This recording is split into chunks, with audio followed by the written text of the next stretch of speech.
जो रेस से बाहर हो गए हैं उनमें से ज्यादा को अफसोस इसी बात का है कि मेरी गलती के कारण हम बाहर हुए हैं। हेलो एवरीवन, आप सबको पता है रिजल्ट आ गया है।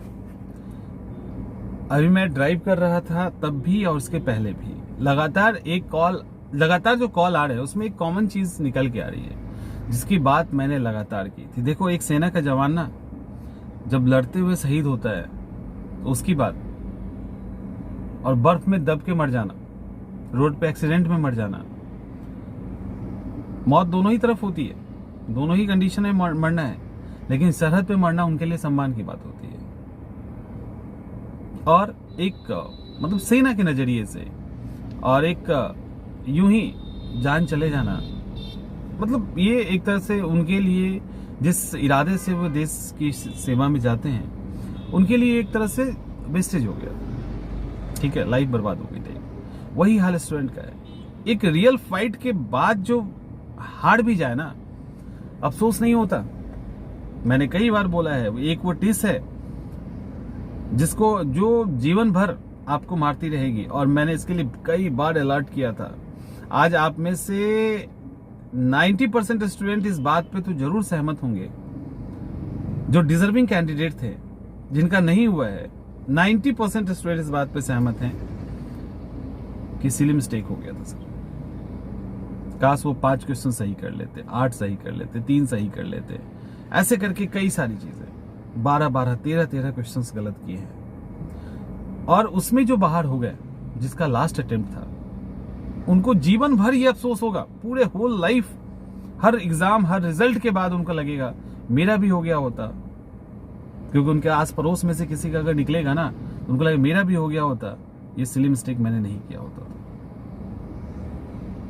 आपसे रिक्वेस्ट है, हाथ जोड़कर कहो तो दंडवत कर ले, लेकिन और फाइट के बाद आपने अपने हिसाब से बेस्ट एफर्ट किया, कोई गलती नहीं की, तब रिजल्ट नहीं आता है ना, चलता है।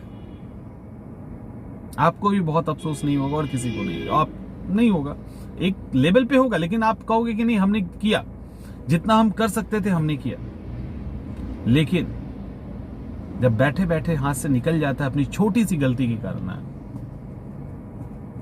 इसलिए सिली मिस्टेक मत कीजिएगा, एकदम वो गलती नहीं कीजिएगा। मेंस वाले भी गलती एक कर रहे हैं जिससे मेंस भी हाथ से चला जाएगा, उनके जाता हुआ दिख रहा है बहुत लोगों का। उसमें से आप ना हो, इस बात का ध्यान रखिएगा। आंसर राइटिंग वहां का सिली मिस्टेक है, नहीं करना। अगर प्रॉपर आंसर राइटिंग नहीं कर रहे हैं वहां सिली मिस्टेक कर रहे हैं, और प्रीलिम्स में अगर प्रॉपर आप क्वेश्चन आंसर सही तरीके से सॉल्व नहीं कर रहे हैं, सही फील नहीं कर रहे हो, उम्र में गलत चूज कर रहे हो, गलती के कारण गलत कर रहे हैं, मतलब जानने के बाद भी गलत कर रहे हैं, दैट इज सिली मिस्टेक। उसी को हम लोग सिली मिस्टेक कहते हैं। वो मत होने दीजिए। प्रैक्टिस इस लेवल पे करके जाइए कि गलती एक भी ना हो, अपने गलती के कारण बाहर ना निकले। नहीं तो ये दर्द आपको ना अभी तो कई साल तक तरपाएगा, उसके बाद हर साल जब रिजल्ट आएगा ना तो वो जख्म ताजा होता जाएगा। तो जख्म को ताजा नहीं अगर करना है तो ये जो पुराने जो स्टूडेंट अभी इस रेस से बाहर हुए हैं, जो रेस से बाहर हो गए हैं, उनमें से ज्यादा को अफसोस इसी बात का है कि मेरी गलती के कारण हम बाहर हुए हैं। समझ में आ रहा है? इस बात को समझिए और इस गंभीरता को भी समझिए। बहुत मुश्किल से अटेम्प्ट मिलता है, और जब एज समाप्त हो जाएगा ना उसके बाद लाख कोशिश करोगे कुछ नहीं हो सकता। तो ये सिली मिस्टेक जो प्रीलिम्स में करते आ रहे हैं, एक भी सिली मिस्टेक ना हो, इस लेवल पे प्रैक्टिस कीजिए। और मेंस में भी जो आंसर राइटिंग नहीं करने वाला सिली मिस्टेक है उसको भी दूर कीजिए, और इतना लिख लीजिए ना कि वहां पर भी आपके लिए एग्जाम आसान हो जाए। मिलते हैं अगले